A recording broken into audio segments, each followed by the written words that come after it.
రాష్ట్రంలో అర్హత కలిగిన ప్రతి పేదవాడికి సొంత ఇల్లు అందిస్తామని మంత్రి కొలుసు పార్థసారథి తెలిపారు. ఏలూరు జిల్లా ఉంగుటూరు నియోజకవర్గంలో ఆయన పర్యటించారు. నిడమరు మండలం చిన్న నిండ్రకొలంలో పేదల గృహ కాలనీలు ప్రారంభించారు.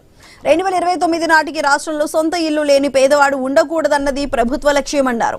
ఎన్ని ఆర్థిక ఇబ్బందులు ఉన్నప్పటికీ సంక్షేమ కార్యక్రమాలను పూర్తి స్థాయిలో అమలు చేయగల సమర్థత ముఖ్యమంత్రి చంద్రబాబుకు ఉందని తెలిపారు మంత్రి పార్థసారథి.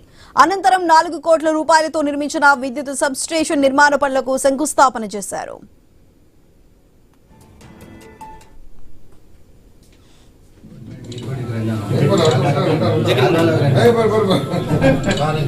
గత ప్రభుత్వం ఇచ్చిన 1,80,000లో ఒక్క రూపాయి కూడా రాష్ట్ర ప్రభుత్వం అందలేదు.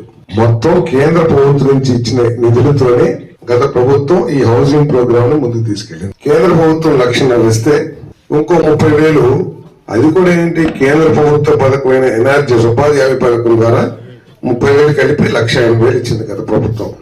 కాబట్టి ఈ రోజు ఏదైతే మనం వచ్చిన తర్వాత కూడా డబ్బులు ఇస్తా ఉన్నామో అవి పూర్తిగా కేంద్ర ప్రభుత్వ నిధులు.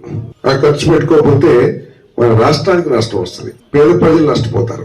జగన్మోహన్ రెడ్డి గారికి చంద్రబాబు నాయుడు గారికి తేడా ఏమిటంటే 2014 మీరు ఏదైతే అడుగుతున్నారో 14-19 ఇల్లు 2014-19 మధ్యలో చంద్రబాబు నాయుడు గారు ఇచ్చిన ఇల్లుని పూర్తి చేసుకున్న తర్వాత ప్రభుత్వం ఇచ్చింది. అది చంద్రబాబు నాయుడు గారు కాదు, లేకపోతే ఈ జగన్మోహన్ రెడ్డి గారు ప్రభుత్వం ఇచ్చింది. చంద్రబాబు నాయుడు గారు దానికి ఆజ్యం పోశారు.